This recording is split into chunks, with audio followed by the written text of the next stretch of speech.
The key trait of the Scottish writer Irvine Welsh is apparently his choice of rather dark subjects tackled with a fascinating combination of raw honesty, extremely touching moments, and a funny streak of black humor. This unique combination is incredibly evident in his first novel, Trainspotting, published in 1993, whose 1996 film adaptation turned out to be a huge success. But who is Irvine Welsh? He is a British writer and playwright, born on the 27th September 1958 in Leith, the same town where the book is set, from a quite humble family.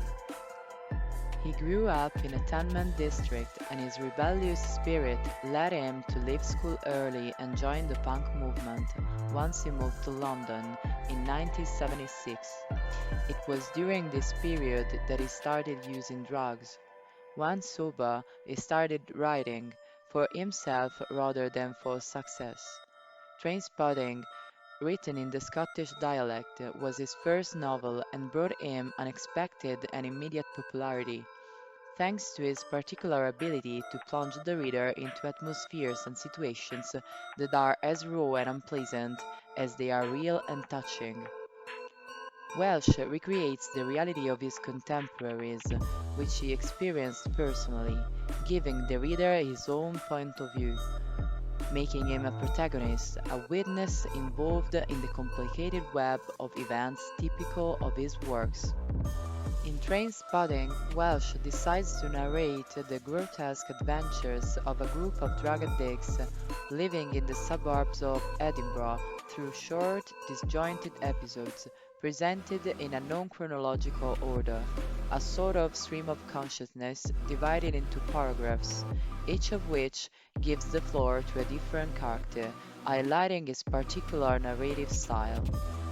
Renton, Sick Boy, Spud, and Bigby are the protagonists of an almost surrealistic hell, living a life without any perspective or hope. They are constantly looking for redemption to give meaning to their existence.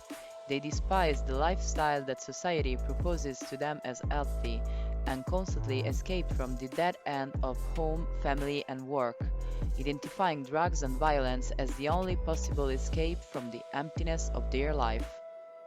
Besides the boys, there is another uncomfortable protagonist, Heroine. The characters rely on her as their only true friend and the only safe haven from the misery of their wasted lives. In order to escape reality, they also have a monotonous and emblematic way of passing the time, watching the trains go by at the Leith Central Station, from which the title Trainspotting comes. This train-spotters-like behavior perfectly describes the way the protagonists live.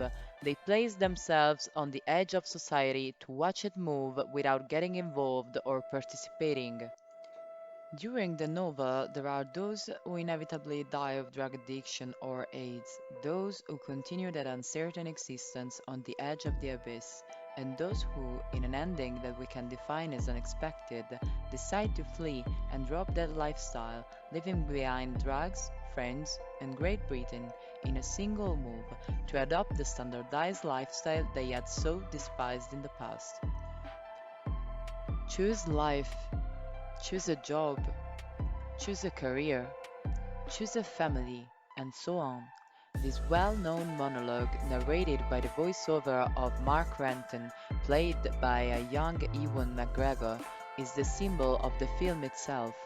In the novel, it is found in the middle of the work, while the director, Danny Boyle, decided to put it in the opening to give a sarcastic glimpse of the protagonist's thinking and lifestyle. As is made clear in the second film, Choose Life referred to a campaign against drugs. In any case, the choices mentioned are the choices that lead to a normal life, the one from which our protagonists flee. The film, shot in about 2 months and with a limited budget, starts therefore in medias res, bringing the viewer into the suburbs of Edinburgh, into a poor and degraded Scotland, in which these young men are struggling without ideals or prospects, in an awful life which, from their perspective, is better than the mediocrity in which society wants to trap them. Boyle succeeds brilliantly in extracting key moments from the book's stream of consciousness while maintaining the same feeling of disorder. The fragmented nature of the book's plot can also be found in the film, giving the idea that the protagonists themselves do not follow a chronological order in their lives. The main difference is that the multi-perspective vision found in the book is partially set aside, so that more space is left for Mark Renton, who becomes the real protagonist of the film, and it is actually through him that the viewer gets to know the mechanisms of drug addiction as well as their sad reality. The choral novel, where occasionally an omniscient narrator intervenes to bring order to the events, in the adaptation is in some ways transformed into the story of Mark, whose voice guides most of the scenes and marks the beginning and the end of the film. There are many differences between book and film, but some are more visible than others. For instance, Mark's parents, who do not play a very important role in the book and are rather gloomy and decadent, on the other hand, in the film, love their son very much and prove to be protective towards him, as well as helpful in his time of need, for example, when he chooses to get sober.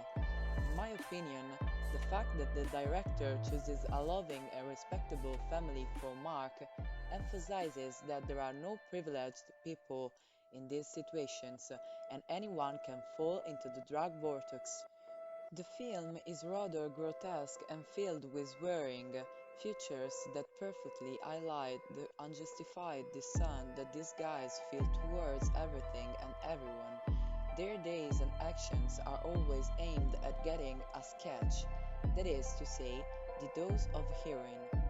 The film is littered with surreal and disgusting scenes, such as the one in the worst bathroom in Scotland, in which Renton totally immerses himself in the filthy toilet, letting the viewer get a glimpse into his mind, into his way of seeing the world, dirty and bottomless. When watching a film on drug addiction, one often looks for a moral and educational message that gives the characters some sort of redemption. The truth is that in Trainspotting there is no moral. What really matters is the theme it tackles, which is much broader than drugs themselves. It actually is an analysis of human weakness and the suffering of an entire generation in which heroin represents the only means of protest to rebel against that much hated or perhaps feared normal life. The characters are afraid of not finding a place in society and therefore decide to self-sabotage.